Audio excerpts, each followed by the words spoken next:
sube y ya me lo pasas. Vale. Bueno, pues ya creo que ya estamos grabando, entonces, bueno, vamos a comenzar oficialmente. Les quiero dar la bienvenida, me da muchísimo gusto estar en una edición más del Cineclub en Casa, que es un espacio que organizamos desde el Laboratorio de Antropología Visual de la UAM Iztapalapa, de la Universidad Autónoma Metropolitana, en la unidad de Iztapalapa, y comenzamos a hacerlo, aunque ya hacíamos ciclos de cine antes de la pandemia, sobre todo con la pandemia comenzamos a organizar ciclos de cine con la intención de mantenernos en contacto, pues en primer lugar con nuestra población estudiantil, para, digamos, fuera del tono académico, tener un espacio de encuentro y de diálogo para vernos las caras y encontrarnos y poder desahogarnos.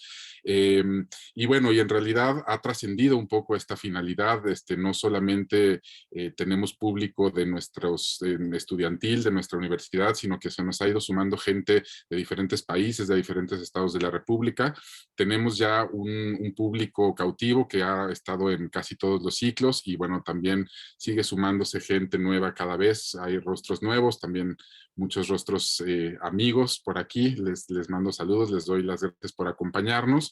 Y bueno, pues contarles que es la quinta edición, como les decía, la primera estuvo dedicada, a ver si me acuerdo de las temáticas, pero la primera fue sobre la representación de los pueblos indígenas en el cine mexicano, la segunda fue sobre diversidad sexual, la tercera fue sobre memoria, cine documental y memoria hecho por mujeres en México, y en la edición pasada le rendimos homenaje a la obra de Paul Leduc, y ahora le dimos cabida a una provocación, a una invitación que nos hicieron dos compañeros, colegas, Ángel Villegas y Nina Guara, que se acercaron a nosotros para proponernos hacer un ciclo de documentales sobre música, sobre etnomusicología, sobre culturas sonoras en América Latina, de una generación de un programa de estímulos o de apoyos a la producción de cine documental que se llama Doc TV Latinoamérica, que lamentablemente creo que ya desapareció o está en vías de desaparecer. Y esta fue la última edición. Perdón, Ventos. Ventos. Ventos. Perdón. Eventos con Si la me C, puedes hacer administradora para callar. arroba 2021 arroba son.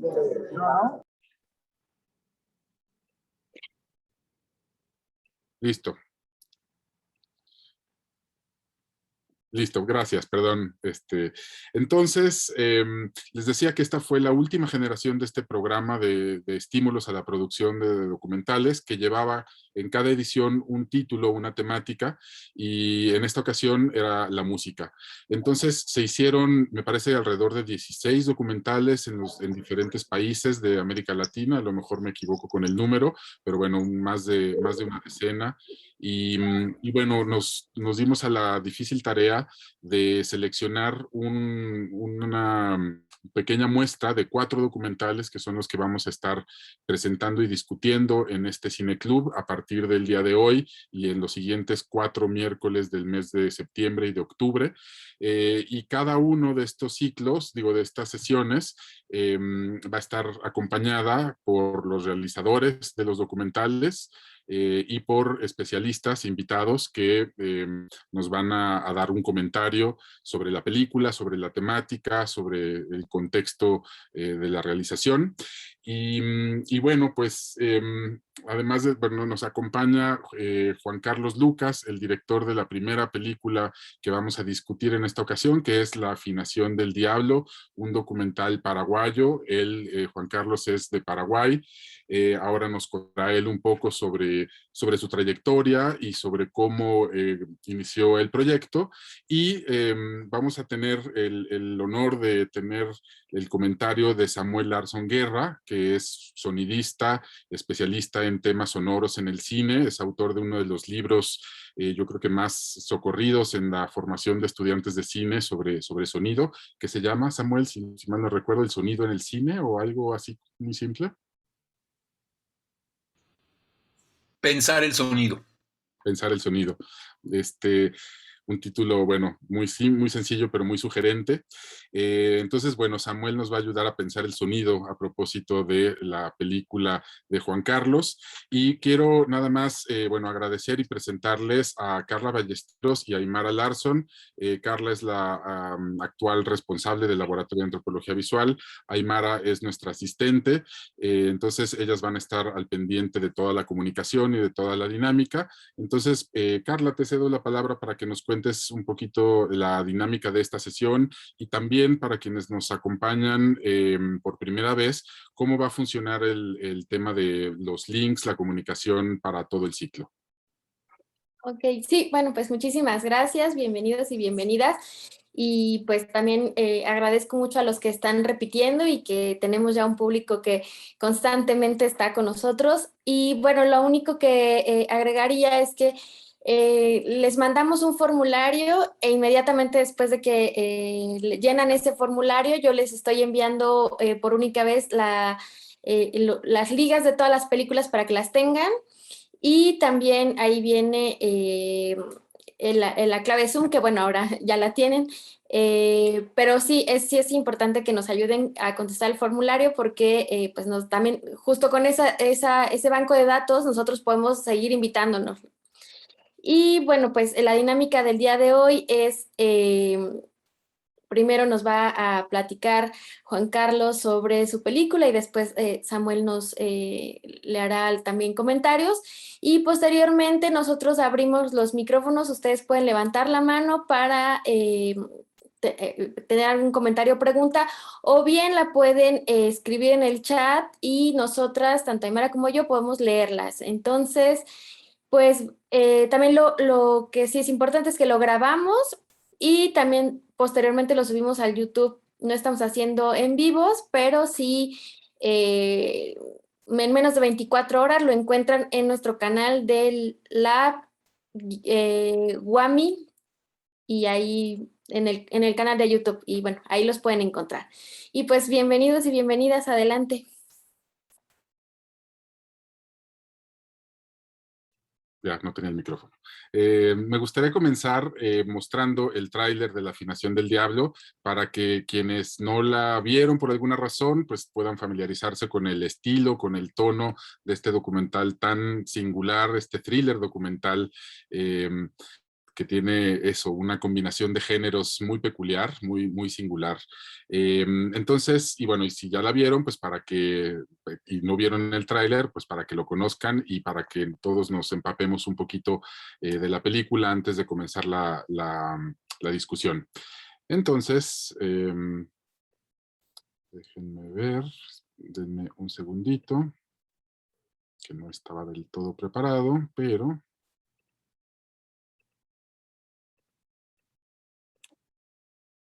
Ya. Bueno, aquí va el tráiler de un par de minutitos. Espero que se escuche bien.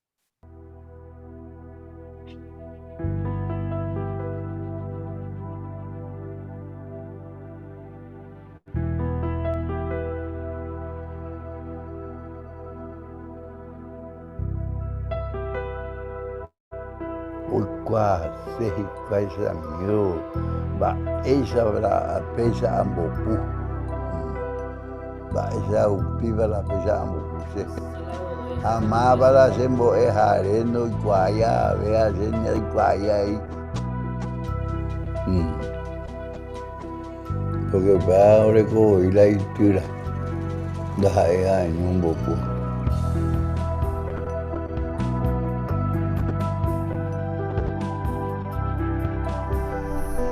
Kalau mo ilay ba kay peso le ha o hasa mi ka apiteru ha ombo pulay mara ka hasen bala ka pe वो me que no creo.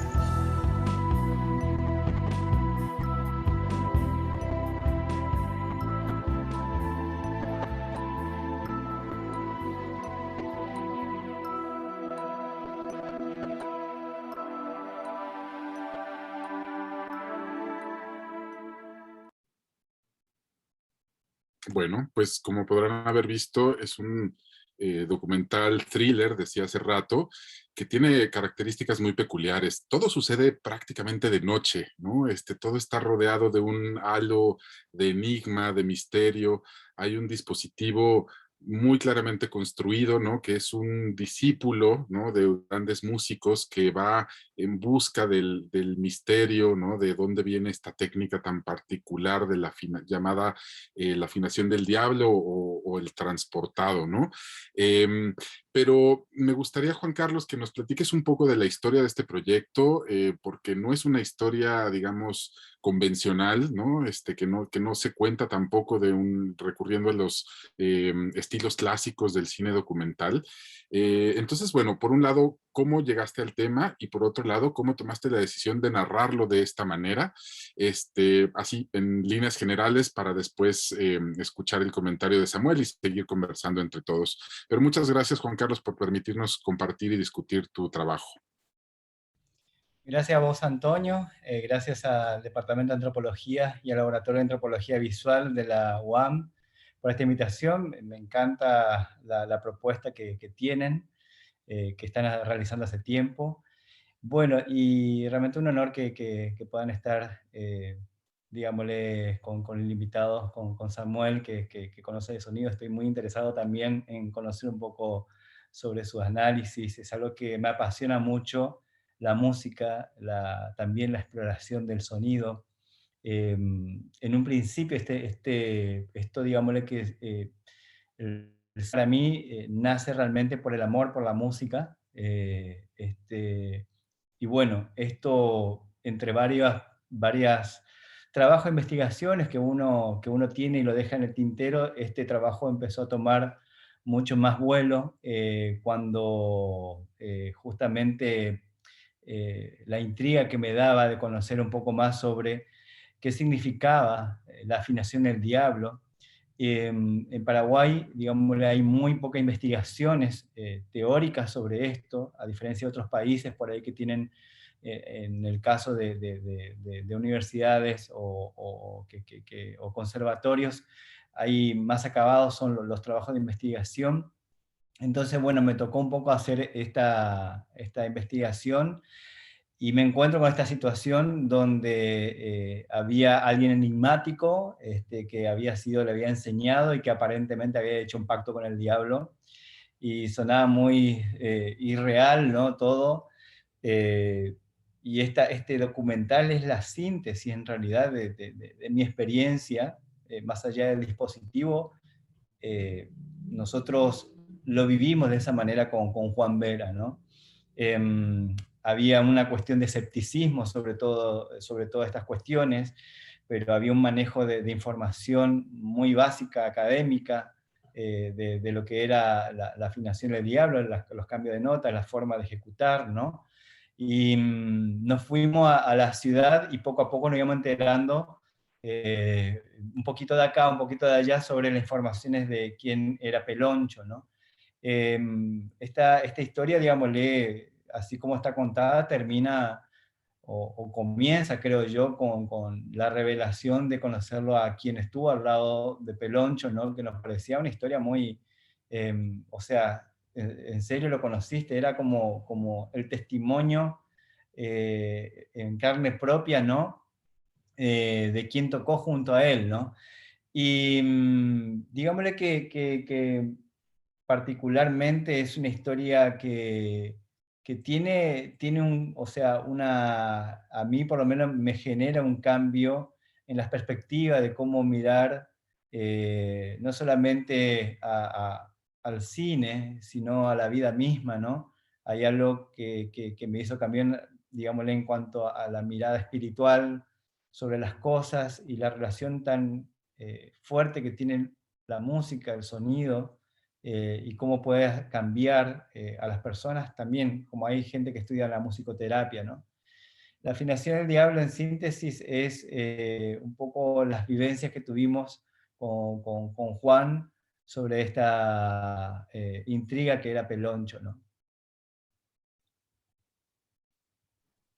Muy bien, Juan Carlos, muchas gracias por esta introducción que, pues, a quienes ya vimos la película nos ayuda a entender un poco mejor las motivaciones y el proceso de descubrimiento, ¿no? A través de la cámara.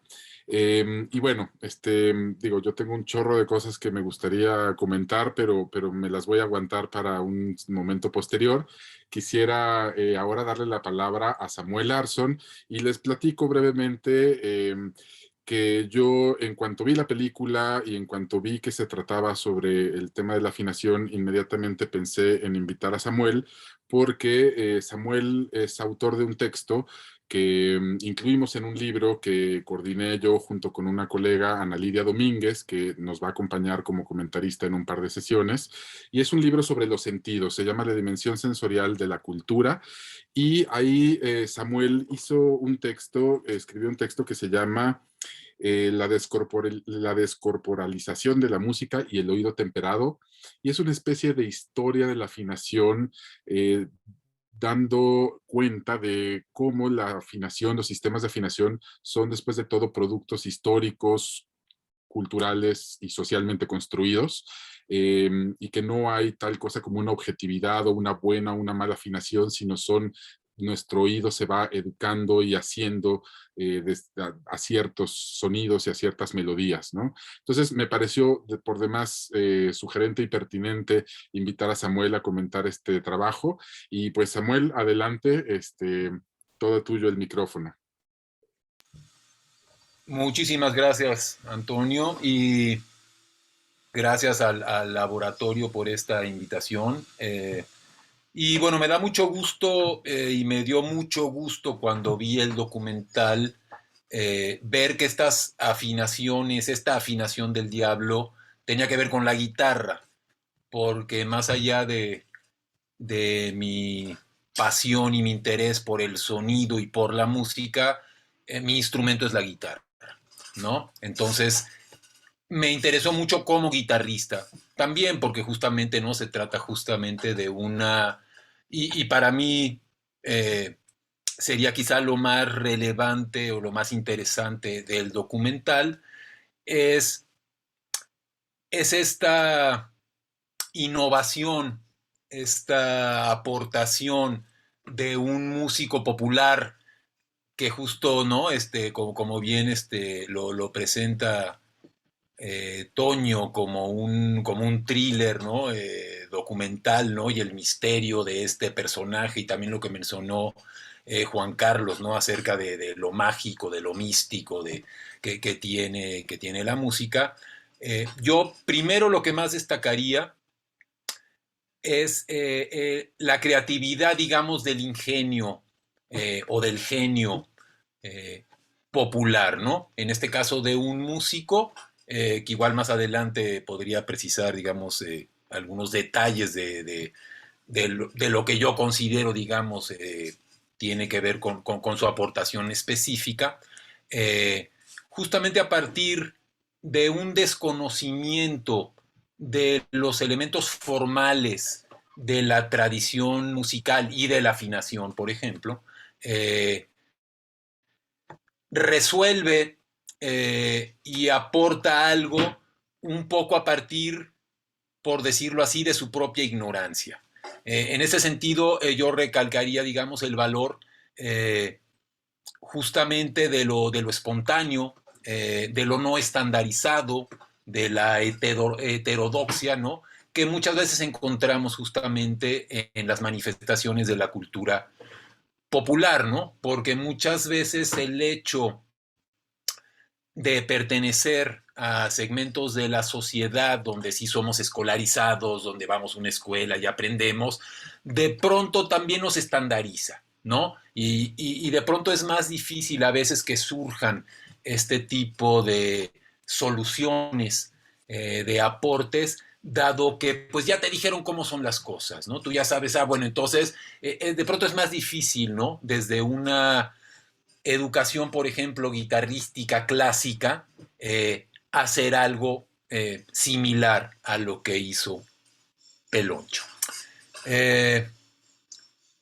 Entonces, bueno, yo veo varias cosas, ¿no? Obviamente, me voy a ir más sobre la parte justo musical, porque creo que probablemente tanto Juan Carlos como Antonio ya lo comentaron, ¿no? Y están más en la parte antropológica. Entonces, una cosa que me hizo reflexionar a mí el documental también es algo con lo que me he topado y que percibo a partir de que yo mismo tuve este interés por profundizar, como comentó Antonio, en el tema de las afinaciones, ¿no? Entonces, el tema de las afinaciones en la música, en cierto sentido, es casi un no tema, en el sentido de que no solo el tema de la afinación, sino muchos temas de la música, me parece, suelen ser justo percibidos como algo mágico, místico, esotérico, misterioso, ¿no? Para el común de los mortales, en buena medida muchas veces porque no tenemos, por decirlo así, una alfabetización musical, ¿no? Al no tener la mayor parte de las personas,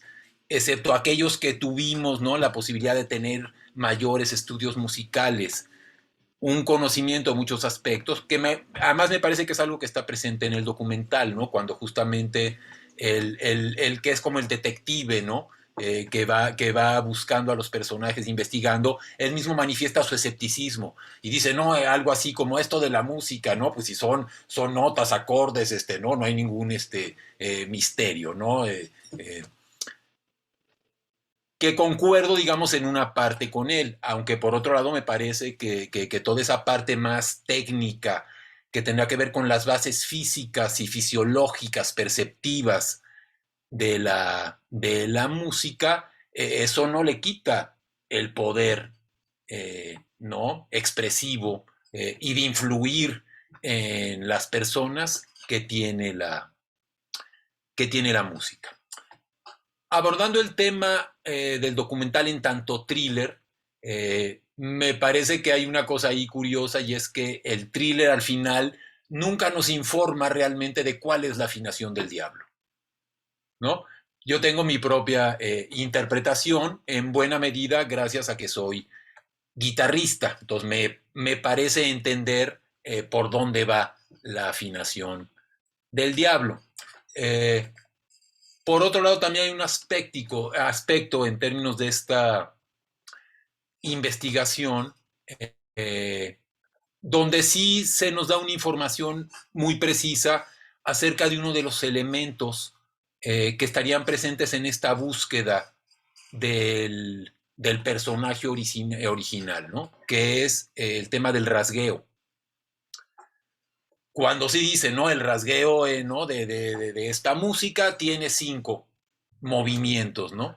Y dice, pero hay un 6º movimiento, ¿no? Y eso es lo que nos hace parecer que estamos escuchando 2 guitarras.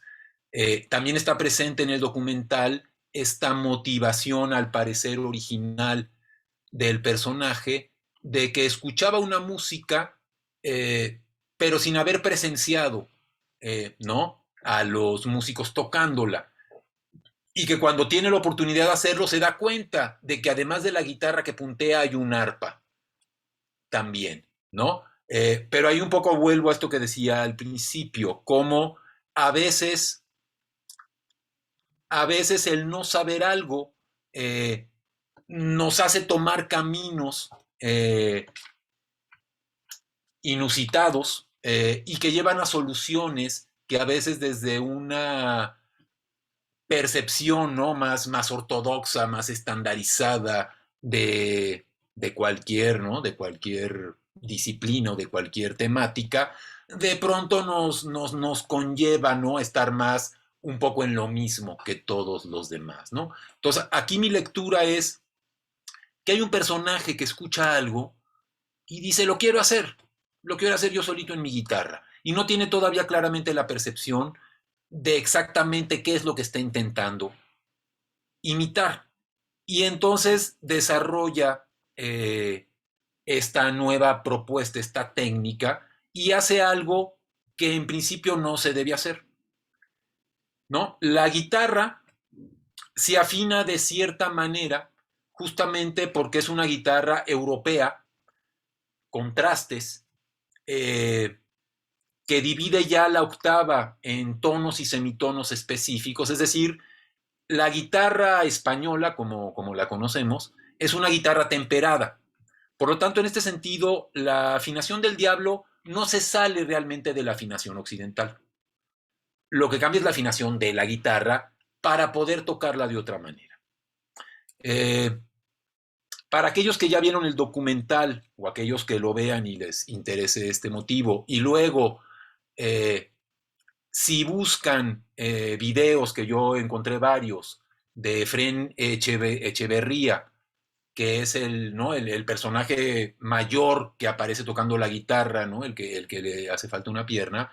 Si se fijan en cómo toca, se van a dar cuenta que en muchos momentos hace una cejilla completa y puntea, ¿sí? En la guitarra normal española, como está afinada, si ustedes ven a un guitarrista, ¿no?, normal tocar, ven que siempre hace como formas diferentes, porque son los diferentes acordes. Porque la guitarra está afinada en intervalos de cuarta, porque facilita formar los diferentes acordes.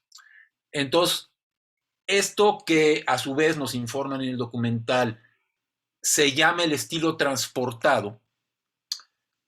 Musicalmente, el término transportación implica básicamente modificar el centro tonal, pasar, por ejemplo, de una afinación de do mayor a sol mayor, donde básicamente transportas a otra altura, más agudo o más grave, lo que ocurre originalmente, digamos, en un determinado centro tonal. Eso es normalmente como se entiende el término transportar en la música. Por alguna razón, ¿no?, en Paraguay a este estilo se le llamó transportado, porque sí implica cambiar la afinación de las tres cuerdas superiores, que son las cuerdas graves de la guitarra. En mi opinión, esa es una especulación, porque, digamos, tampoco soy tan experto musicalmente como para simplemente oírla, saber cuál es la afinación, pero sí encuentro algo que existe en otros estilos musicales, que justamente se modifica la afinación para que en esas tres cuerdas tengas probablemente, eso es lo que yo supongo, un acorde mayor. Por eso, él puede rasguear y estar tocando los tres bajos de la guitarra mientras puntea. Y cuando mete la cejilla, está justo pasando a un acorde superior, que son normalmente los tres acordes básicos que tenemos en buena parte de las músicas populares de toda nuestra América, particularmente alrededor de la guitarrística, que es el típico, digamos, los famosos círculos, el círculo de do, el círculo de re, donde básicamente uno toca el primer grado, el cuarto grado y el quinto grado de la escala y con sus acordes correspondientes. Si uno afina esas tres cuerdas superiores como un acorde mayor, con que pongas la cejilla, tienes el acorde. Y entonces puedes estar haciendo el acompañamiento, ¿no?, mientras que punteas en las cuerdas de abajo. Y para mí la referencia, digamos, con otros estilos musicales es sobre todo el blues. El blues es un género donde también la intuición de los músicos populares afroestadounidenses los llevó a buscar en la guitarra una expresión más allá de lo que la propia guitarra en la afinación temperada les daba. Y normalmente el blues justo tiene una serie de acordes muy sencilla. También suele ser solo 1, 4, 5, o digamos, si estuviéramos en do sería do, fa y sol, para concentrarse en la parte melódica. Es decir, el acompañamiento armónico es muy simple. Hay una adición en el caso del blues que no está presente en estos estilos de la música paraguaya, que modifica todavía más la afinación, que es el jalar la cuerda, y que se aplica más en el aspecto melódico del blues. Hacer llorar o gemir a la guitarra no tiene que ver con jalar la cuerda. Cuando tú jalas la cuerda, modificas la afinación. En este caso me parece justo que quizás, en mi opinión, más que la afinación, lo que sería es tal vez el rasgueo del diablo. O sea, creo que lo que más nos da esta sensación de estar escuchando dos guitarras tiene que ver con esta técnica que sí se especifica del rasgueo, pero que sí la afinación de las cuerdas bajas de la guitarra permiten, digamos, ¿no?, que a su vez este rasgueo también funcione, porque entonces el guitarrista se puede concentrar en la parte del punteo, mientras el acompañamiento sucede, digamos, de manera mucho más simple, básicamente con el rasgueo y con el dejar las cuerdas al aire o con el poner la cejilla. Entonces, eso comentaría, ¿no? Y entonces, bueno, solo recalcaría eso, que en mi opinión, para mí, como de lo más importante es esa presencia de la creatividad intuitiva de este genio, ¿no?, digamos, de la guitarra popular, que un poco, sí sabiendo lo que hacía, pero no en un sentido académico, ¿no? Lleva más allá la técnica guitarrística, ¿no?, para los géneros de la música popular en Paraguay. Muchísimas gracias, Samuel, por tu comentario. La verdad es que, digamos, nos ilustra toda una faceta en la que por lo menos yo soy absolutamente ignorante, ¿no? Los términos musicales y todo, yo jamás, siempre reprobé la clase de música en la preparatoria y en la secundaria.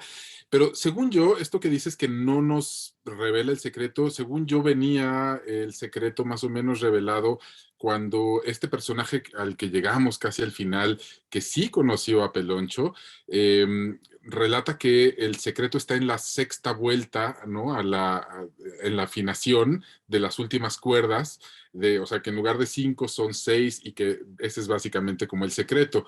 Pero bueno, yo quisiera nada más aparte del tema musical, mencionar algunos de los valores cinematográficos y antropológicos también, ya que estamos en digamos, en un espacio donde hay varios antropólogos interesados en el cine y en la música. Mencionar algunos de los méritos o de las virtudes de este documental que me parecen muy destacables. En primer lugar, creo que lo que lleva a cabo es un rescate de saberes, como dices bien, Samuel, no académicos, no escritos, no cultos, pues, sino más bien populares, transmitidos no a través de la educación formal, sino a través del mito, de la leyenda, con todo el misterio que esto implica. Además de una documentación impecable de la lengua guaraní, bueno, que no es que esté en peligro de extinción, ni mucho menos como muchas lenguas en nuestro país, pero digamos que también, digo, a mí lo primero que me brincó es qué están hablando y por qué se parece tanto al español y por qué hay tantos préstamos. Entonces, también en el uso del guaraní contemporáneo, creo que hay un mérito bien importante de la película, además de este rescate de técnicas musicales, digamos, no hegemónicas, ¿no? Como el transportado, la afinación del diablo, que se salen del dogma o del canon y para crear géneros, pues, innovadores. Me gustó muchísimo también toda la referencia al el payé, ¿no? Esta como figura mítica que en México, en varias culturas indígenas, hablamos de los nahuales, ¿no? O del el tonal en las culturas afromexicanas, ¿no? Que es una especie de ser que nos acompaña, que nos inspira, y que es una especie de espíritu maestro que es sugerente y que Peloncho lo traía consigo, ¿no? Entonces, bueno, esa es también como una metáfora muy bonita. Y bueno, lo de las cigarras también me encantó, esta idea de las metáforas de las cigarras que están no sé cuántos años bajo tierra y solo emergen para reproducirse y morir en un corto tiempo. Entonces, de alguna manera, esta idea de las cigarras como metáfora de estos saberes que están enterrados y de pronto emergen, ¿no? Entonces, como que este documental registra justamente este momento en el que las cigarras emergen para reproducirse y morir, ¿no? Como si captáramos la técnica de la afinación del diablo para después preservarla para la posteridad, ¿no? También este registro de los rezos o las oraciones del tiempero, de este señor que detiene las tormentas o que las manipula, me parece una cosa increíble. Y bueno, la idea de que todo don conlleva cierta cierto costo, ¿no?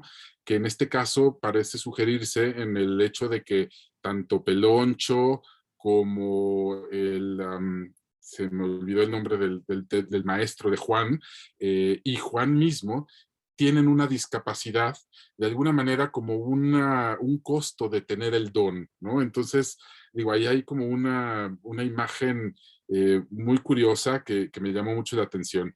Y bueno, también llamar la atención sobre el performance final de Juan, ¿no? Este discípulo que va en busca del secreto y que al final nos demuestra, ¿no? En su propio performance, justo todo lo que venimos sospechando o intuyendo a lo largo del documental, de pronto lo vemos expresado en su performance final, que me pareció magistral.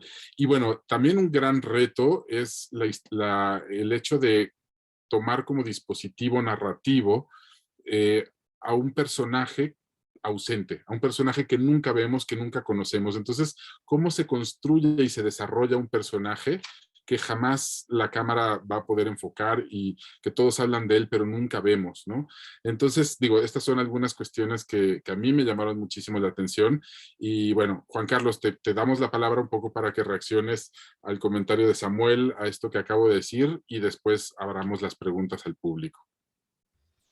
Excelente la interpretación de Samuel, así tal cual. Nosotros no habíamos hablado, pero es así tal cual, digámosle, el dispositivo es como revelar o descoser, digámosle, lo que tenía Efrén, así que me parece excelente el análisis. Me encanta lo que estás comentando, Antonio, y te agradezco, y le agradezco a ambos porque me da pie para comentar algunas cosas también interesantes antropológicas que por ahí no se pueden explicar tanto en un documental, porque o sea, bueno, al menos para este documental, porque implicaría un tiempo de más, ¿no? Y voy sobre el punto que comentaba un poco Samuel, sobre el blues, que también es algo que tiene una relación con respecto al rasgueo y al punteo, ¿no? En el blues nosotros escuchamos o sea, no sé si sería la ocasión para poder hacer onomatopéyicamente una voz, pero toca, rasguea el músico marcando, este es el ritmo, tran, tran, tran, tran, tran, ¿no? Cada ya hace un silencio y empieza el punteo, ¿no? O sea, hacer, digamos, la melodía. Entonces, esto es algo también muy relacionado con el blues en el sentido de que el rasgueo y el punteo al mismo tiempo lo realiza Efraín Echeverría, por todo lo que comentó Samuel, exactamente, imaginemos, ¿no? A un Efraín Echeverría en los años 1920, esto digo un poco porque veo que hay gente joven que por ahí no ven un poco lo que nosotros por ahí vivimos un poco más, la era del vinilo, de la radio, más digo de la radio, ¿no? Era el único lugar donde nosotros podíamos como acceder a la información musical y también nos cegaba de qué había o poder ver, ¿no? Al músico, por ejemplo, ¿no? Es eso lo que analiza también Samuel, que es también, uno lo ve en el documental, que Efraín Echeverría analiza y dice, o sea, entonces cuando lo vi en vivo, me di cuenta que había una arpa, había una guitarra, había otra, y yo lo quería hacer los tres juntos, ¿no? Me parece interesante eso a nivel, digámosle, de la construcción mental que va haciendo Efraín Echeverría cuando era joven para tratar de imitar a eso. Y ahí sobre el blues también, interesante la acotación de Samuel, porque esta historia es como que se repite en varias partes de la historia de la humanidad, ¿no? Digámosle que uno de los más recientes también dentro del blues es Robert Johnson, que se hablaba que él tenía un pacto con el diablo, que a partir de allí él empieza a construir todo un disco, una discografía. Hay mucha cuestión de la mística o de lo mítico en la música, quizás también a mí me parece que tiene que ver con la cuestión de desconocer un poco, digámosle, cómo es la lectura musical, que tiene otro tipo de lectura, ¿no?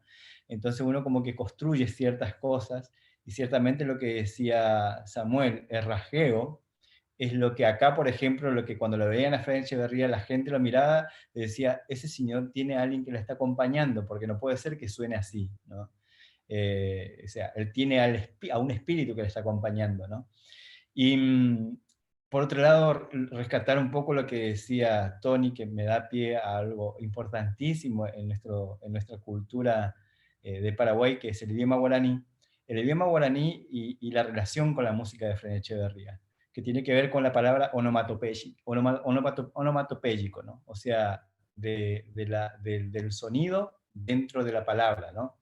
Es decir, la última música que ustedes escuchan se llama Luguasuro Cocoré, que sería cacareo de gallina. Y si uno le presta atención, es una gallina, ¿no? El punteo justamente, ¿no? Que dice ta, ta, ta, ta, ta, ta, ta, ta. Dice, no, o sea, no lo voy a poner a imitar bien, pero es como un cacareo de gallina. Coco, coco, coco, coco, ¿no? Es algo que Fred Echeverría se le ocurre, ¿no?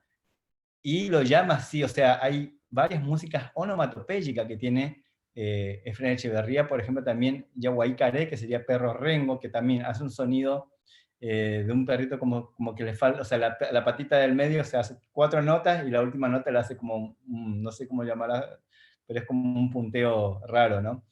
Esto, justamente, nuestro idioma es tan rico, es algo que no puedo desarrollar en el documental, que tenía mucha relación, que por ejemplo nuestro idioma, y le voy a decir, por ejemplo, parará, pirirí, pororó, pururú. Uno escucha el parará, significaría el sonido de las latas, por ejemplo, ¿no? Y cómo suena, ¿no? Parará, ¿no? El pirirí es el sonido de, o sea, es sonido, ¿eh? No estoy hablando de exactamente, por ejemplo, por ejemplo, parará no es exactamente ollas chocando, sino ese sonido que produce.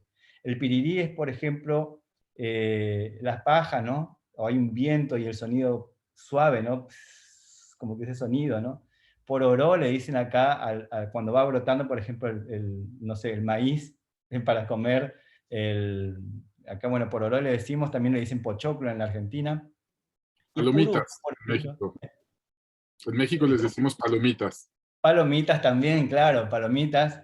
Y pururú es el hervor, el sonido del hervor de una olla, de una pava, no ese sonido, ¿no? Pururú. Esto se puede aplicar a varias cosas, digámosle. Entonces, esta cuestión de lo onomatopéyico, ¿no? Tan arraigado en nuestra sonoridad de la lengua, como también en las músicas de Fren Echeverría y otros tantos, por decir, hay un pájaro, o sea, hay una música famosa a nivel latinoamericano que es Pájaro Campana, que inicia, digámosle, con el canto de un pájaro real de acá, y hay varios otros temas más. Hay uno que llama, que si quieren googlearlo, Tren Lechero, es una música hecha con un arpa, y cuando comienza es cuando una locomotora a leña empieza a arrancar, digámosle, ¿no? Entonces, esa que me encantaría por ahí Samuel pueda alguna vez poder ayudar o colaborar alguna vez con estas cuestiones, porque este es un documental que se hace a partir de este entusiasmo de Fren Echeverría, y que, digamos, de tratar de interpretar a su manera unos sonidos o todo lo que le rodea, ¿no? También en Fren Echeverría, por si acaso quieren googlear, están una música que imita el rezo de acá le decimos una novena, que son cuando alguien fallece se reza durante todo el rosario completo, digámosle, ¿no? Y bueno, hace la imitación, digámosle, en guitarra. Eso quería un poco acotar, digámosle, a esta construcción antropológica que están analizando, que me parece más que interesante, Antonio, lo que comentaste recién, ¿no? No, pues muchísimas gracias, Juan Carlos. Creo que nos has puesto sobre la mesa muchas cuestiones que queríamos abordar, ¿no? Desde el principio, la música, pero más allá de la música, la cultura sonora, ¿no? Cómo cada cultura tiene ciertos sonidos asociados, el parará, pirirí, pururú, me parece muy, muy revelador de cómo no sé, cada cultura tiene su idiosincrasia musical, su idiosincrasia sonora, y eso es por demás sugerente. Bueno, en torno al Pacto del Diablo, bueno, el caso que yo más recuerdo es Mick Jagger, ¿no? De los Rolling Stones, que se dice que tienen, bueno, además de la canción de Simpatía por el Diablo, tienen un pacto con el diablo que los hace a los más de 80 años seguir vivos, aunque bueno, acaba de morir, de fallecer el baterista, pero digamos, hay como un cierto, una constante, ¿no? En los genios musicales, ¿no? Del tener un pacto con el diablo. Creo que también es un tema muy, muy antropológico. Y bueno, me gustaría entonces abrir a una ronda de participaciones con el público, que esperamos que ya hayan visto la película y que seguramente tendrán muchas inquietudes que compartir o preguntas que plantearle a Juan Carlos o bien a Samuel sobre la interpretación musical de la afinación del diablo. Alguien dice yo, recordamos que pueden escribir las preguntas, pueden levantar la mano y les damos la voz.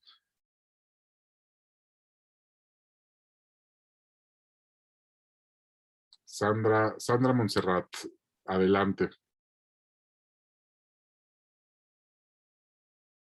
Tienes que activar tu micrófono.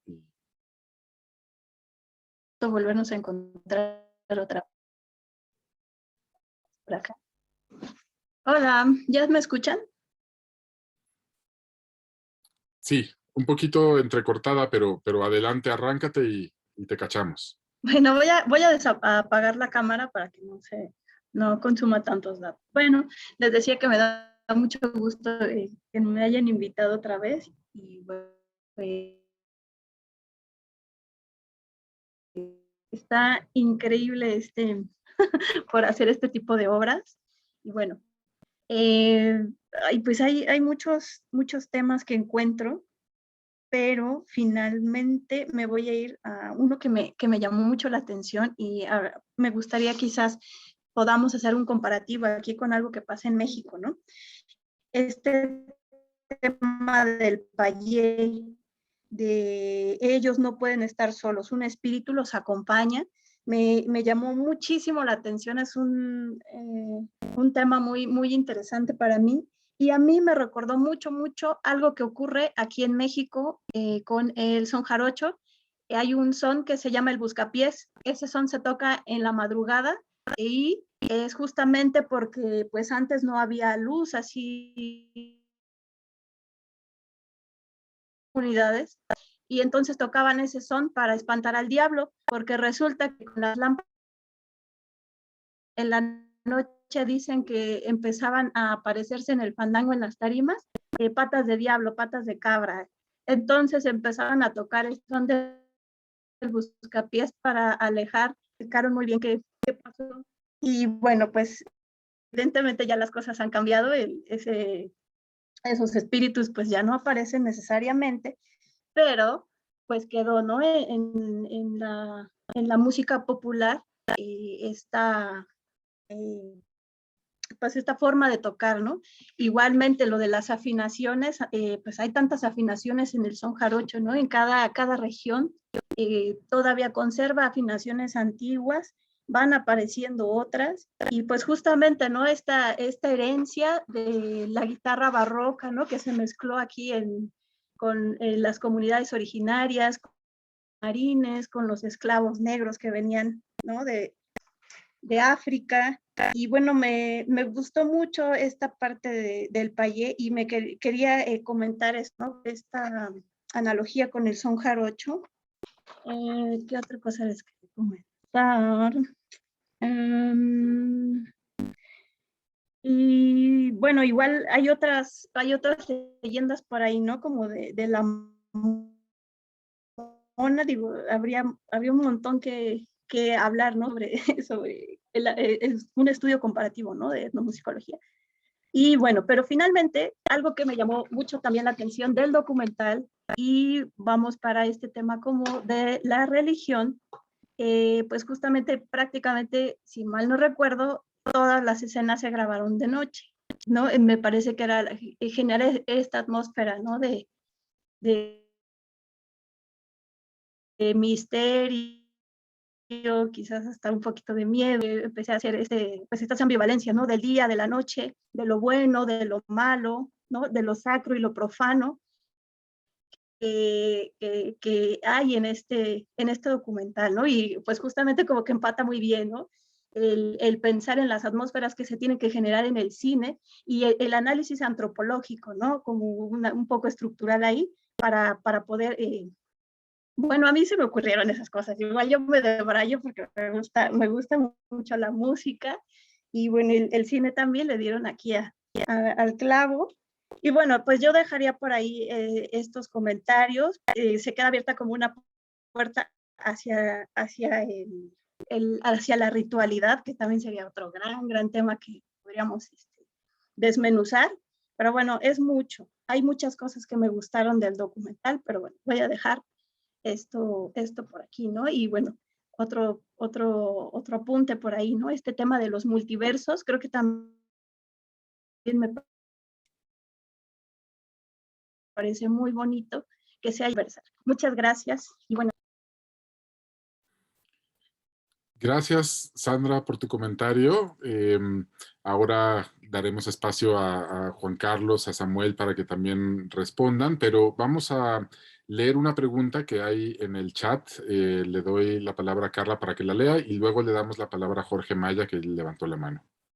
Sí, perfecto. Erendira Martínez nos comenta: primero que nada quiero decir que me encantó el documental, la atmósfera que se creó al ser grabado, todo durante la noche, las tomas hacia lugares oscuros y demás. Gracias por compartir. Y bueno, yo tengo dos dudas. La primera es que no entendí muy bien cuál era la intención de la historia de las cigarras y por otro lado me quedé con la gran duda sobre cuál fue el motivo por el que Juan ya no quiso terminar la entrevista con Rufino Cantero. Juan Carlos. Sí, muchas gracias a Sandra por las palabras y Erendira también. Sí, bueno, la cigarra es una analogía sobre la vida de Efrén y un poco, digámosle, sobre esos músicos. Efrén acá, a pesar de todo esto, no tuvo ese reconocimiento, digámosle, del cual por ahí sí lo rescato yo en el documental. Cuando fallece Efrén Echeverría, muchos de los periodistas todavía no tenían siquiera, pero ni por cerca, digamos, el análisis que hizo Samuel, ¿no? Ni siquiera sobre el valor que tenía Efrén, ni en cuanto a rajeo, ni en cuanto a muchas cosas. Yo creo que esa analogía es un poco la vida de la cigarra, de que siempre estuvo en la oscuridad, porque Efrén Echeverría recién a los 33, 34 años, él vivía hacia el campo adentro, o sea, nadie conocía de él, y él vino en Asunción a tocar, y ahí es cuando se lo conoció a él con esta música que toca al final, que es el Huasuco Coré, que es cacareo de gallina, y ahí me tomó un gran revuelo, pero también desaparece en el olvido, digámosle. Esa es un poco, digámosle, la analogía, y también un poco meto un poco sobre lo que yo creo sobre estos músicos, ¿no? De esa vida, o de la vida del músico, o esos grandes artistas que dan una luz a nosotros, y después quizás el olvido los deja, ¿no? Respondiendo a lo otro, el motivo de Juan en la película es un dispositivo de todas formas, o sea, es algo que no sucedió allí así, tal cual, pero sí, a Juan lo que le sucede en algún momento, este documental se graba después, nuestra historia que vivimos tal cual no lo pudimos registrar, lo que hicimos fue registrar un poco lo que nosotros sentimos cuando fuimos allí. En la primera entrevista, que no es esta que vemos acá, Juan Vera empieza a darse cuenta al escuchar a Rufino, que realmente todo ese escepticismo que él tenía y toda esa lógica de construcción sobre la música y la academia, la cuestión académica, no cerraba del todo a esta cuestión de la espiritualidad del payé, digámosle, que habla Rufino, ¿no? Es decir, que Juan empieza a creer que esto puede ser cierto, por lo cual también, digamos, de alguna manera, quizás corra la misma suerte Juan, porque entendamos que Efraín Echeverría perdió la pierna, Peloncho caminaba rengo, y un poco de eso Rufino le hace dar cuenta a él, de que algo de eso hay en él, en Juan. Eso es lo que empieza a Juan a procesar en aquella primera entrevista, y empieza a preguntarse qué es, o sea, si esto realmente es una maldición o no, ¿no? Eso. Muchas gracias. Les pido una disculpa, me falló el internet y ya me sacó 2 veces, pero bueno, aquí seguiré y en la medida de lo posible, si no, Carla sigue conduciendo. Creo que tenía la palabra Juan Carlos Maya, después Xilonen Luna y también, bueno, por ahora ya. Entonces, adelante, Jorge. Gracias. Bueno, primero agradecer al laboratorio por esta iniciativa y sobre todo al director de este trabajo tan inspirador, por invitarnos a reflexionar, por inspirar, por poner este acento en la escucha, en las músicas, en los sonidos, en la dimensión sonora, sensorial de la cultura. Bueno, voy a iniciar con una pregunta y después algunos comentarios que me provocaron al escuchar estos testimonios y este trabajo. Mi pregunta es si estas músicas tienen letra o tienen versada. Y de ser así, ¿cuál sería los temas de qué hablan, qué dicen, qué relatan? Esa es mi pregunta. Probablemente no tengan letra, pero si es así, ¿qué es lo que dicen? ¿Qué nos comparten? Y bueno, porque retomando un poco el comentario de la compañera que mencionó el ejemplo del son jarocho en México, uno de los versos que se cantan en los fandangos, que justamente en el son del buscapiés, dice que el diablo sale a bailar para mitigar lo que sufre. Cuando empieza a zapatear, todo empieza a oler a azufre y las viejas a rezar. Entonces hay una serie de elementos sensoriales y además que creo que han sido recogidos de manera muy precisa y muy interesante en un trabajo que se llama Presas del Encanto, Crónicas del Son y Fandango, del maestro Andrés Moreno Nájera, quien se ha interesado por documentar en libros, en videos, en sus investigaciones, toda esta dimensión mítica, espiritual, religiosa, que incluso, por llamarlo de alguna manera, sincrética, que representa esta música, ¿no? En segundo lugar, es bien interesante observar el proceso que vive Juan al investigar esta afinación y al encontrarse con toda esta serie de elementos que apuntan a una presencia divina, ¿no? Que en este caso se refiere como Payé. Me parece que la postura de Juan está enfocada hacia la genialidad que puede tener un músico, ¿no? La maestría, la genialidad, el propio estilo que una persona puede crear. Sin embargo, se encuentra con toda esta dimensión que trasciende y que choca con su lógica, con sus objetivos. Quizá esta es mi interpretación. Y yo creo que adentrándote en las músicas populares, existen muchos relatos en los cuales realmente llegan personas o músicos, se aparecen a tocar entre los músicos comunes y se quedan en la memoria, se quedan en los relatos de una forma extraordinaria, porque cuando Rosalino dice,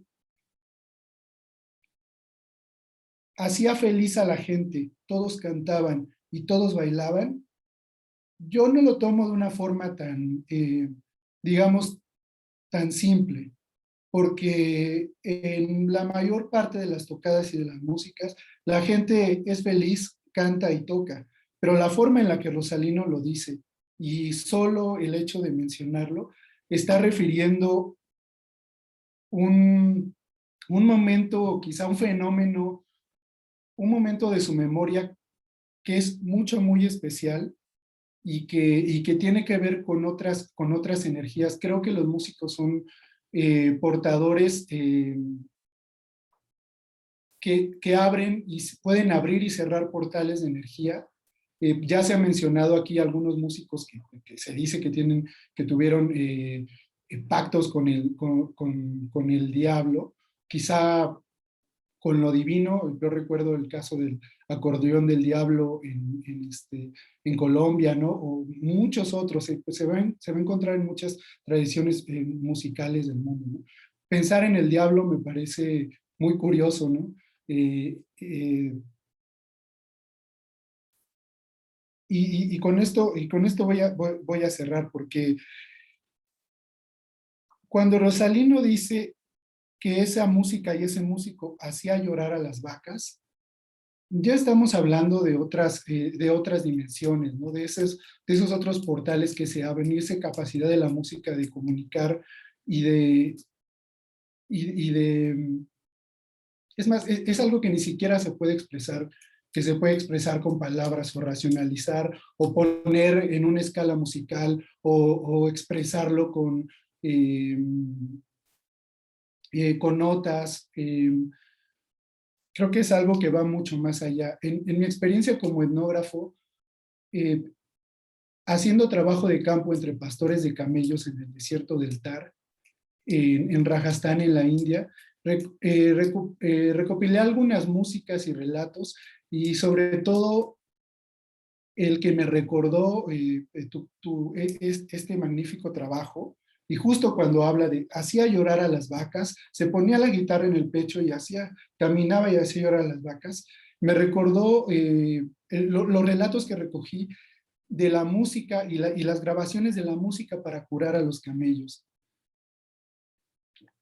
Y además, las pláticas de mi maestro, el etnomusicólogo Javier Belenguer, quien nos mostraba sus grabaciones en Mongolia del arpa de boca que se utiliza para llamar a los camellos, ¿no? Para atraer al grupo de camellos, y muchos otros ejemplos en sociedades pastoralistas en el mundo que usan ciertos sonidos para comunicarse con los animales. Pero ya el hecho de que en la memoria colectiva exista esta frase de hacía llorar a las vacas, creo que es muy fuerte, y estamos hablando quizá de otras energías y otros fenómenos que trasciendan el entendimiento y que nos hagan entender mucho más la música. Y bueno, ya para cerrar, también me pareció muy interesante, aunque no se elaboró mucho más, me parece que queda en el aire la oración a la tormenta. A mí ese tema me gustó mucho porque en mi región, en el Valle de Toluca, en la cuenca del Alto Lerma, existen personas que se llaman los graniceros o los llovizneros o los tiemperos. Entonces esas personas pueden atraer o quitar a las lluvias, deshacer el granizo, mover las nubes, y creo que para tener una referencia, el maestro Pedro Sandoval, músico, hace un trabajo bien interesante con graniceros, con llovizneros, con tiemperos en Almaya, en el municipio del Maya, en el pueblo del Maya, aquí bien cerquita, donde se puede ver, quizá ahí se puede ver en el video, ¿no? Pero hay muchas más investigaciones sobre graniceros y llovizneros, cómo está este señor quitándose el sombrero, moviendo las manos y moviendo las nubes con su sombrero, con ciertos movimientos, con ciertos rezos, ejecuciones corporales, y bueno, son muchas cosas. Es un trabajo realmente muy interesante, y felicidades y gracias por este trabajo. Muchas gracias, Jorge, por tu comentario y por la emoción que nos transmites, que creo que compartimos. Antes de darle la palabra a Juan Carlos, a Samuel también, para que sigan aportando, creo que podemos dar pie a 2 comentarios más, uno de Xilonen Luna y otro que está por ahí en el chat después de Xilonen. Muchísimas gracias, Xilonen, por acompañarnos. Me da muchísimo gusto tenerte por aquí. Adelante. Hola, pues muchísimas gracias por aceptarme en este ciclo, y estoy muy contenta y muy emocionada, y espero estar en las 4 sesiones. Quiero decir que hace unas horas vi el documental y me generaron también, como dice Toño, tantas preguntas, y también me generaron muchas identificaciones que la voy a volver a ver, porque hay que volver a verla. Incluso hubo momentos en que yo regresaba al documental para ver ciertas cosas que decía, a ver cómo está sucediendo, ¿no? Muchas gracias a Samuel por la explicación. Y bueno, me detendría nada más en poquitos temas. Uno, lo que tiene que ver con este decir de transportar afinado, porque entendí que cuando terminé de ver el documental, entendí que el transportar afinado tenía que ver con los modos y técnicas de ejecución de la guitarra, ¿no? Y y entonces me hizo pensar, primero dije, ¿por qué no hay un término en guaraní para decir transportar afinado? Porque recordemos que está hablando el guaraní, y entonces dice transportar afinado, ¿no? O algo así. Entonces decía, hay una categoría nativa para decir transportar afinado, o así es como lo ha venido, digamos, se ha heredado con este término, ¿no? En castellano. Y entonces eso me hizo pensar y dije, bueno, el transportar afinado puede ser en el momento en que, ¿cómo se llama nuestro protagonista que nadie vio? Peloncho. Peloncho, o sea, me hace pensar que en el momento en que Peloncho transmitía el conocimiento, me hace pensar que él decía transportar afinado, ¿no? Y entonces el transportar afinado decía, bueno, no tendría que ver tanto con la afinación, porque luego yo dije, bueno, estará en un la, me hizo pensar en los modos, ¿no? De la guitarra barroca, ¿no?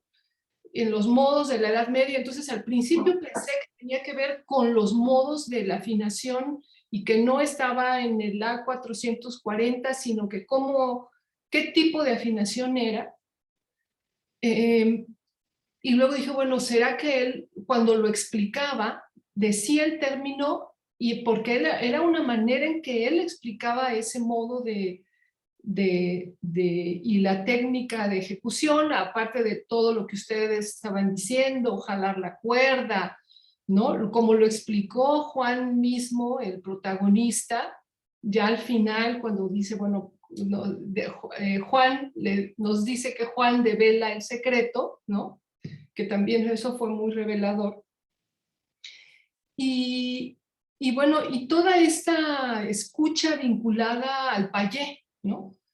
Como bien comenta, y ya Toño lo dijo, bueno, pues este payé es, y lo dijo también el compañero que me antecedió, bueno, pues este payé es el saber, ¿no? Entonces, es algo tan hermoso para ellos, ¿no? Para todos nosotros, que eso lo tuvo que haber creado el payé, ¿no? Y el payé, pues también tiene que ver con el diablo, porque también, pues recordemos que en toda Mesoamérica, y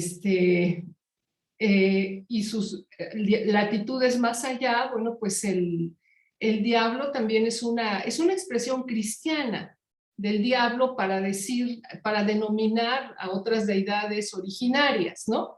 Entonces, por eso es el diablo, el diablo, el diablo. Y efectivamente, como comentaba Toño, el don, ¿no? Y me impactó muchísimo también lo de la pérdida o el deterioro de las extremidades del pie, porque recordemos que, por ejemplo, en la visión mesoamericana, Huitzilopochtli es Huitzilopochtli zurdo, ¿no? Las deidades, la pérdida de las extremidades tiene que ver con el cosmos, con el cielo, con la oscuridad, con el inframundo, ¿no? Entonces, ¿cómo la pérdida de las extremidades no precisamente es como el diablo que pensamos comúnmente, sino también puede remitir al cosmos, ¿no? Hay un mito, yo trabajo en la Sierra Madre Occidental, y entonces, por ejemplo, las Pléyades están vinculadas con la pérdida de una pierna de unos personajes originarios, ¿no? Y entonces las Pléyades se pueden ver las piernas que le arrancó la madre creadora a dos niños, ¿no?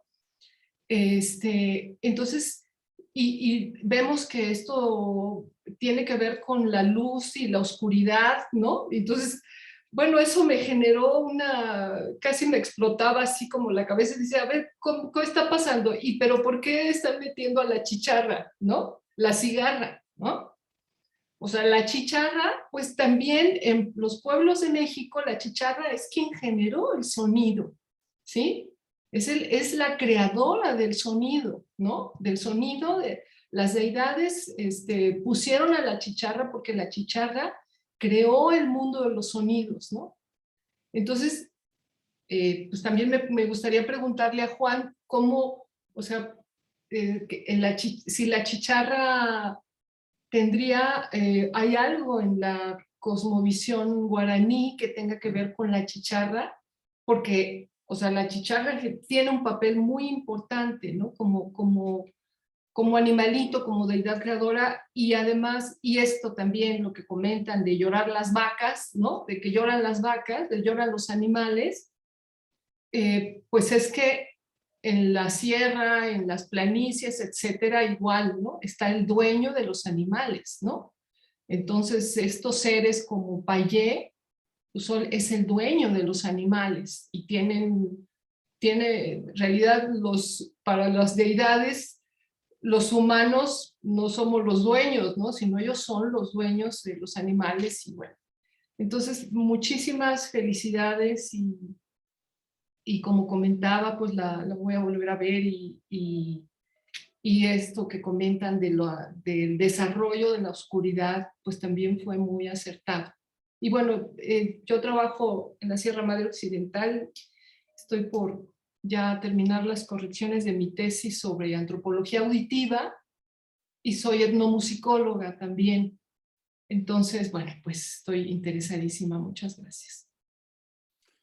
Muchísimas gracias, Ilonen, por tu comentario y por compartirnos todas estas conocimientos que la verdad, digo, algunos más o menos ya habían brotado y otros son muy reveladores y innovadores. Creo que, bueno, hay otros dos comentarios en el chat muy, muy nutridos, pero me estaría muy bien, creo, devolverle la palabra a Juan Carlos y a Samuel para reaccionar un poco sobre todo lo que se ha dicho y después continuamos conversando. Samuel, Juan Carlos, no sé, ¿alguno de los dos? Sí, si quieren, a mí sí me gustaría comentar un poquito que, bueno, justo, bueno, no soy antropólogo, aunque siempre me ha interesado la antropología y mucho la historia. Entonces sí, mucho de lo que se ha comentado me hace volver sobre un aspecto menos musicológico, pero esta presencia del diablo alrededor de la música, ¿no? que ya se comentó, sí me hace recordar claramente, digamos, una cosa muy importante en la música occidental, y es la presencia de la Iglesia como primera institución reglamentadora y formadora de los músicos, ¿no? que principalmente van a dar pie justo a lo que conocemos como música clásica y a toda esta tradición de una música que tiene la particularidad en las del mundo de ser una música basada en la lectura y la escritura. Y cómo esta presencia del diablo aparece ¿no? en las narrativas históricas, desde el momento en que la Iglesia encuentra que ciertas sonoridades, particularmente el intervalo de quinta disminuida, el tritono, por su disonancia es considerado el diablo en la música, ¿no? Diabolus in musica. Y eso me hace un poco reflexionar o plantear, digamos, la idea de que dentro de la cultura cristiana, pues justo todo lo que, digamos, por un lado hubo desde un inicio la conciencia de la fuerza, del poder de la música, ¿no? Obviamente sobre las personas, sobre las conciencias, y como existe en muchas culturas, también el aspecto del sonido, digamos, creo que el sonido y la música en particular, ¿no? Como expresión organizada del sonido, tiene esta cuestión de, al no ser tangible, al no ser visible tampoco, es mucho más fácil asociable con lo místico, con lo divino, ¿no? con lo inexplicable. De hecho, justo me topé hace mucho tiempo con respecto a mi libro Pensar el sonido, una jerarquía de los sonidos que viene de los antiguos Vedas de la India, ¿no? Donde ellos ponen en primer lugar al sentido del oído como perceptor de las vibraciones, ¿no? Luego al tacto y en tercer lugar a la vista, ¿no? Y por un lado, entonces, esta presencia del sonido como elemento creador en muchas culturas, ¿no? Hay muchos mitos de origen en muchas culturas donde se crea por medio de la palabra, que no es al final sino sonido, ¿no? Y cómo al final esta asociación, digamos, ambos elementos, por un lado esta intangibilidad e invisibilidad de los sonidos musicales que le confieren también este halo de misterio, de divinidad, o en su caso ¿no? de lo demoníaco, cómo pues subsiste claramente, ¿no? en las culturas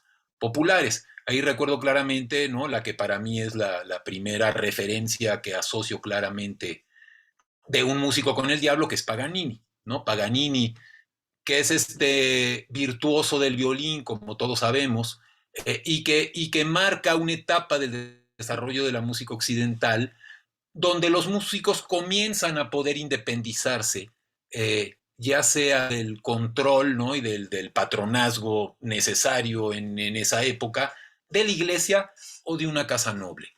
Y Paganini es uno de los primeros que logra independizarse de eso, en buena parte aprovechando esa narrativa de su pacto con el diablo, que al parecer él mismo proponía, ¿no? Y él mismo difundía, porque eso también, digamos, no le daba más atractivo a sus presentaciones para que la gente lo fuera a ver, de lo cual él ya podía comenzar a vivir como un músico independiente, que no tenía que estar sujeto a los dictámenes, ¿no? de un patrón eclesiástico o de un patrón noble.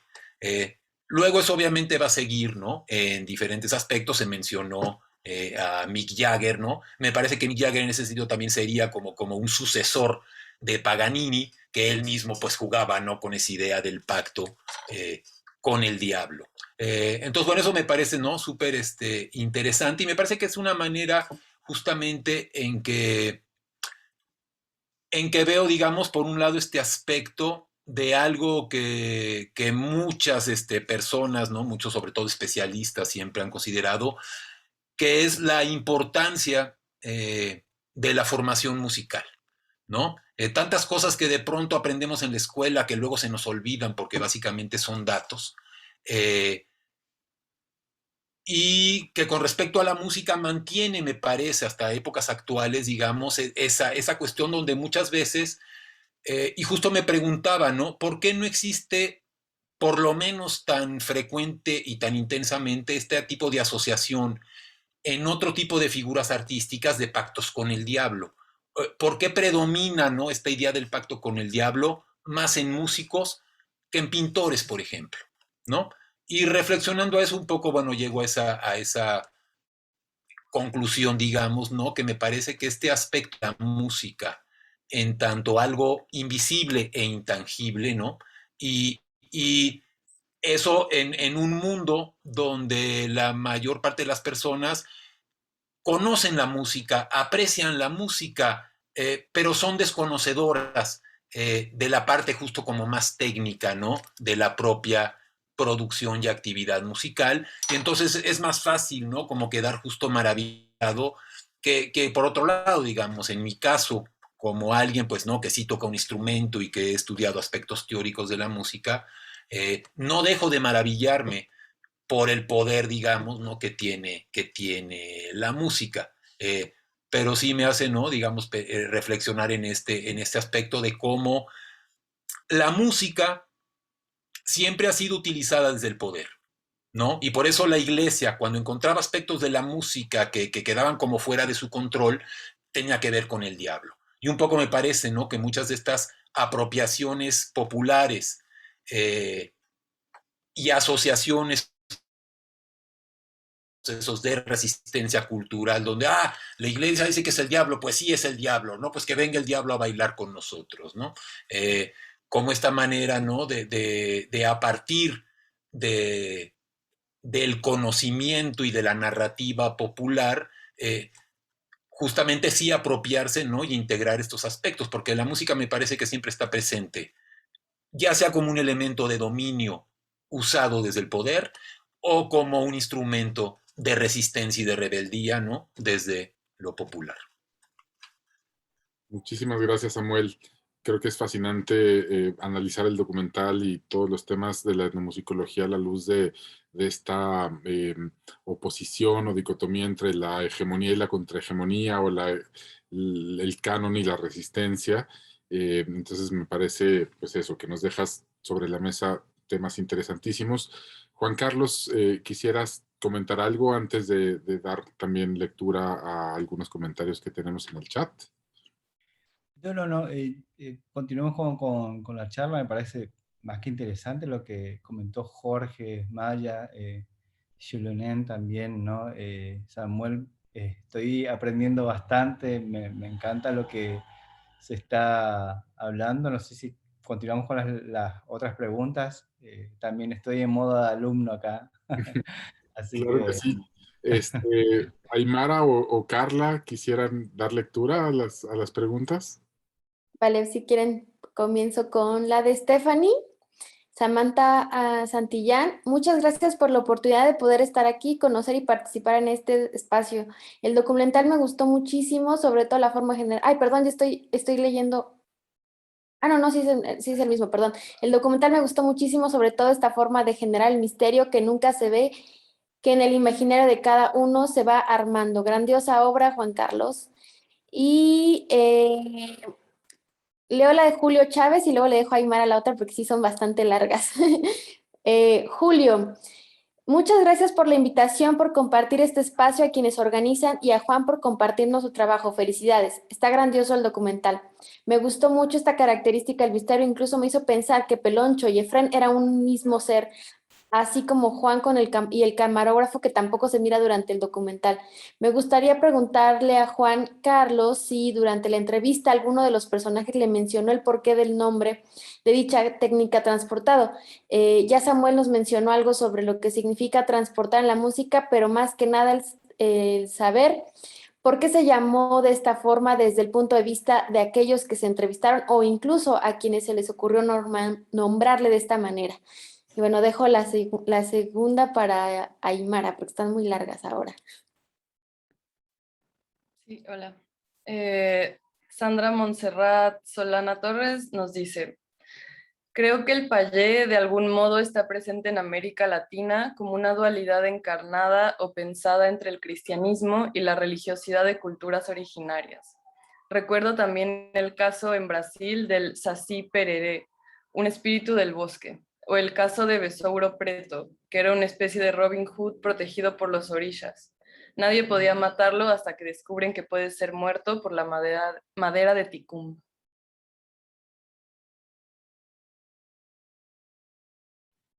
Venga, pues, Juan Carlos, adelante. Me encanta esto, lo que comenta Sandra. También dentro de nuestra, cuando hablo de dentro de nuestra cosmovisión de la mitología, hablo de la actualidad, no es una cuestión ancestral, por ejemplo, que nos pasa a nosotros, la idiosincrasia, digamos. Esto es lo que acabo de comentar, que coincide mucho. No pudo salir en el documental, pero en algún momento dado Rosalino también habla sobre esas personas que tenían una protección, o sea, la guitarra de Peloncho es un curundú. El curundú es un protector, es como un rosario, digámosle, es como un rosario, sería como un objeto, un amuleto. Eso es la guitarra para Peloncho. Para los cristianos, el rosario que le protege. Y para otras historias, digámosle, como la que comentaba acá, la de Orishás, Orishás, protegido por Orishás, que nadie podía matarlo hasta que descubren que puede ser muerto por la madera de Ticum. Bueno, acá hay una especie de mito donde también el protector, hay un protector, digámosle así como Peloncho, digámosle, le protegía a alguien, que lo que hace es que nadie te puede matar, digámosle, el lobizón se llama el mito, y que nadie le puede matar a excepción de una bala de plata, dicen, ¿no? Y es un poco, digámosle, ¿cómo se dice esto? O sea, hay gente que cree, por ejemplo, que si es que un niño fallece, esto es una situación, digámosle, que se da mucho hacia el interior, cuando un niño fallece, digámosle, de nacimiento, hay personas que dicen que deben tomar alguna parte del cuerpo, ¿no? Y, o sea, colocárselo dentro de la piel, y ese va a ser tu protector, ¿no? Un poco, y que nadie te puede tocar a no ser que sea una bala de plata. Esta cuestión de esta creencia puede sonar alguna vez como muy alejada, pero sí, se dan muchas personas que están, digámosle, aisladas. Hablemos de que Paraguay no es que en todos lados hay o sea, la tecnología llega o la información llega, ¿no? Entonces nos encontramos con este tipo de casos, de creencias que todavía, quizás un poco como lo que decía Samuel, del desconocer exactamente, uno crea una respuesta, ¿no? Respecto al tema de transportado, digámosle que es lo que explicó Samuel realmente. El transportado es quizás una especie de deformación como decía, que técnicamente se llama transportar, digámosle, las notas, ¿no? Eso es una investigación que me quedó a mí pendiente de saber exactamente por qué se le dice. Supongo que tiene que ver con esta cuestión de la colonización, ¿no?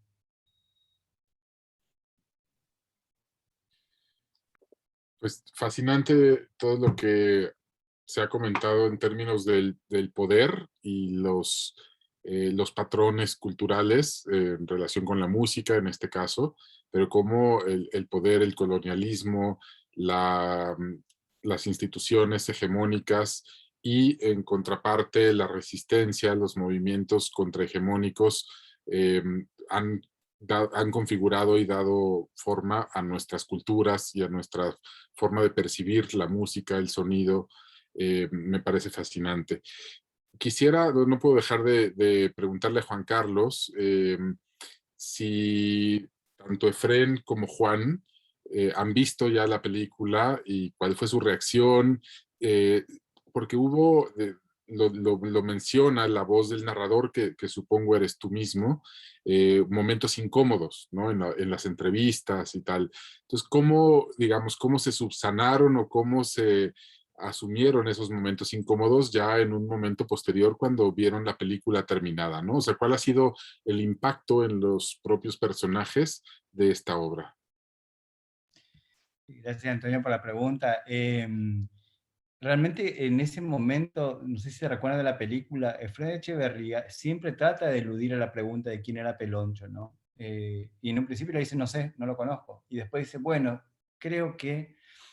Y en algún momento dice, se apagó la luz, ¿qué pasó? O sea, como que trata de evitar él mucho esta situación. Porque él lo que quería era evitar que se lo relacionara a él, como se lo relacionara, como acá uno de los comentarios dijo, entre un paralelismo de Peloncho, Efrén, ¿no? Eso es lo que él quería evitar, y eso era justamente lo que yo quería rescatar, era eso, ¿no? Para llevarlo, digámosle, a poder ir al origen de lo que se denomina transportado, ¿no? Y la otra pregunta no me acuerdo, Antonio, pero sí, digámosle que la situación que se da de incomodidad, es lo de Fren, cuando yo termino de hacer lo que llamamos nosotros primer corte, ¿no? Que es, digámosle, un corte donde más o menos después lo vamos a ver entre varios para hacer una crítica constructiva, ¿no? A ver qué cosas falta, que hay partes que por ahí no se entienden tan bien, porque imaginemos que esto lo estamos armando al final con el montajista y yo, entonces cuando lo socializamos, lo mostramos a otras personas, nos dan sus acotaciones. En ese primer corte, termino, queríamos mostrarle a Fred qué opinaba, justo 2 días antes que pueda darlo, o sea, un día antes que yo pueda llevarle es cuando fallece, ¿no? O sea, no pudo verlo él. La reacción de Juan a todo esto, con la película, digámosle que era algo que lo habíamos hablado mucho y que realmente tuvimos que cortar muchas partes, digámosle, de Juan con respecto a cómo se exponía él al respecto, digámosle, con otras historias también vinculadas con por ejemplo, justamente el payés, ¿no? Pero eso es algo, digámosle, que lo dejamos por fuera más que nada por una cuestión de un pedido de él, de que ciertas cosas no quería que se muestren porque ya era una invasión, digámosle, a lo que él considera, digámosle, su persona, ¿no? Y sobre eso, al menos yo tengo un código ético, ¿no? Si uno no quiere mostrar algo, hay que sacarlo, ¿no? Por más que pueda darte, no sé, mayor fuerza a la película, ¿no? Es preferible para mí cuidar la persona, ¿no? Claro, gracias Juan Carlos. Sí, por supuesto, desde el punto de vista antropológico, la ética también es una dimensión fundamental en cualquier producción audiovisual que hay que considerar. Tenemos un comentario más de Mauricio Rosas. Adelante, Mauricio. Sí, gracias. Buenas tardes. También quería sumarme a los agradecimientos. Juan Carlos, por tu trabajo. Estuvo muy, muy padre, la verdad lo disfruté mucho. Y bueno, ahora que nos compartiste que dentro del rasgueo, también estuve viendo unos videos, ¿no? En YouTube de Friend que evocaban a la gallina. Me hizo mucho clic porque cuando al final de la película, ya que hace la interpretación solo en la noche, uno pensaría que pues lo vas a escuchar solo, ¿no? Nada más la guitarra. Pero también está el sonido de fondo, que son las chicharras. Y por alguna razón como que no lo noté en contrapunto, ¿no? Bueno, no sé si contrapunto, perdón, no soy músico, pero no había una lucha ahí, ¿no? Lo sentía como una interacción muy orgánica. Y ahora que dices eso de las gallinas, pues digo, no, pues sí, o sea, como que van muy, muy de la mano, ¿no? Y bueno, eso era un comentario. Y también me surgió la misma duda que a Jorge y a Luna sobre si están versadas las canciones, si existen canciones con letra, y si los términos en guaraní también se expresan para esta didáctica de la música o si son solamente en español. Y pues ya, esas serían las preguntas que también me surgieron. Gracias. Carlos, Bueno, adelante. sí, sí. La pregunta que hizo Jorge y ahora Mauricio sobre el tema de las músicas. Las músicas son únicamente instrumentales, solamente le ponen el nombre y es meramente instrumental, tanto la de Fran Echeverría como la de Juan Vera. Con respecto a la otra pregunta era, discúlpame que me olvidé un poquito, Mauricio. Si existían términos en guaraní ya en la didáctica de la música o solamente es en español. Digámosle que lo que, digámosle, lo que hay mucho es, no tanto en cuanto a como una didáctica, sino es como una, o sea, como el idioma mismo es digamos, onomatopéyico en varias partes. También tengo entendido que el japonés también tiene esa cuestión onomatopéyica, ¿no? En la expresión, ¿no? Hay una palabra, por ejemplo, que es cururú, y cururú, digamos, es por el sapo, ¿no? Y el sapo de noche el sonido que hace, ¿no? Cururú, ¿no? Es un poco, digámosle, alguna de las expresiones que por ahí encontramos, digámosle, en el guaraní, pero es totalmente independiente digámosle, hay una casualidad, digámosle, o quizás también, o una causalidad, digámosle, ¿no? Con el idioma y la música, con, con lo onomatopéyico, ¿no? Es algo que desde mi perspectiva, ¿no? Lo analizo así. A veces me toca hablar con colegas y como que tampoco, o sea, como que no lo veían así hasta que se dan cuenta de esto, ¿no? De esta cuestión de lo onomatopéyico, ¿no? Es algo fascinante realmente todo lo que puede generar la música, ¿no? La cuestión de la exploración de lo sonoro, ¿no?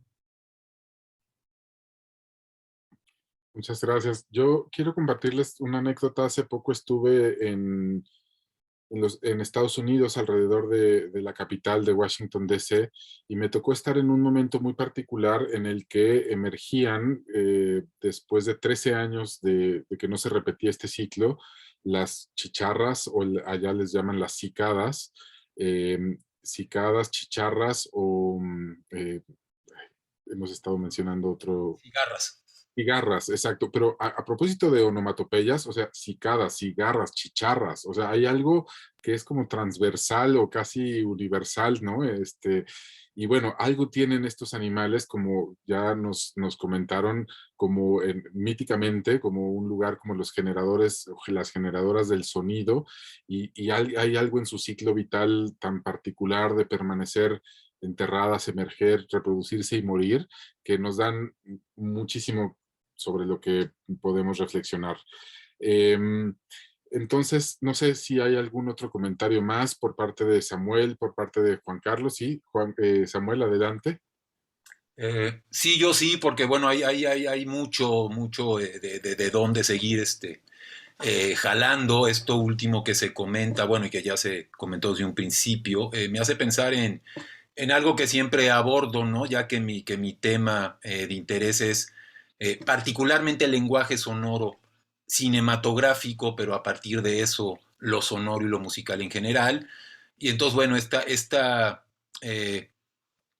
posible división de los sonidos, de lo auditivo, en tres grandes categorías, que serían los sonidos del mundo, ¿no? Los ruidos en general de todo lo que en el mundo se mueve, y luego ya en el aspecto más humano, pues lo musical y lo lingüístico, ¿no? Y lo interesante, una de las cosas, ¿no? Me parece muy potentes y muy interesantes de este documental, es justo que están los tres elementos, ¿no? Esto que comentaba ahorita Mauricio de esta última interpretación al final, y un poco su duda, digamos, si aplicaba hablar de un contrapunto entre las cigarras y la guitarra. Yo diría que sí, en el sentido de que justamente el contrapunto se refiere a un juego de voces, ¿no? Se refiere sobre todo al lenguaje musical del barroco, donde hay varias líneas melódicas simultáneas que justo conviven de manera armoniosa. Y justo aquí me parece, ¿no? que convive muy bien. Y creo que hay una particularidad de las cigarras, en tanto parte de los sonidos del mundo, y es que es de los pocos sonidos del mundo que es un sonido tonal. Es decir, es un sonido en principio de frecuencia fija, obviamente tiene sus variaciones, ¿no? Porque van de pronto suben, hay pequeños glisandos, ¿no? Pero es un sonido constante en una frecuencia que no es tan común en los sonidos del mundo, ¿no? Y de ahí, digamos, la musicalidad que apreciamos, ¿no? En este tipo de sonoridades de las cigarras o cicadas de los grillos, ¿no? Y junto con esto que ya se comentó también, que es esta presencia, ¿no? de la lengua guaraní, su propia musicalidad, y el juego que hay también onomatopéyico que ha mencionado Juan Carlos desde la propia práctica musical, ¿no? Entonces me parece que es muy interesante porque justo nos habla de un universo todavía existente, ¿no? Porque justo es el tipo de cosas que cada vez menos encontramos, ¿no? Mientras más civilizada o más progreso, ¿no? hay en un país, menos vamos a encontrar de este tipo de circunstancias que, como mencionó Juan Carlos, no en todo lugar de Paraguay, ¿no? llegan las comunicaciones actualmente, y claro, de pronto, que me parece obviamente todavía existe en alguna medida en varios de nuestros países latinoamericanos, ¿no? Pero digamos un poco la maravilla, ¿no? de estos lugares donde todavía la lengua, la música y los sonidos del mundo tienen, ¿no? este nivel de convivencia y de interacción, ¿no? tan interesante, ¿no? Donde justo la manera de vivir para quienes vive, digamos, en estos ámbitos y de percibir el mundo, conserva esta magia primigenia, digamos, ¿no? Un poco que se ha perdido, ¿no? Justamente por los desarrollos tecnológicos, por la industrialización, y finalmente por la erosión de los ambientes naturales, ¿no? Propios justamente del desarrollo de la humanidad. Gracias, Samuel. Hay una última pregunta que me estaba quedando por ahí en el tintero para Juan Carlos sobre la duración de la película y que tiene que ver mucho con la construcción narrativa. Tengo entendido que en Doc TV hacían un corte para televisión que tenía que durar entre 40 y tantos y 50 y tantos minutos, pero tenían la oportunidad de hacer un largometraje. No sé si en este caso también hay un largometraje y lo que vimos es la versión para tele, que me parece maravilloso como en 49 minutos se cuenta una historia tan compleja y con tantos matices y tantas dimensiones, pero no sé si hay otra versión que se pueda ver, digo, ya que ahora estamos tan sumergidos en este tema, en este universo. Pero bueno, ¿qué tan difícil fue armar la historia en un tiempo tan breve?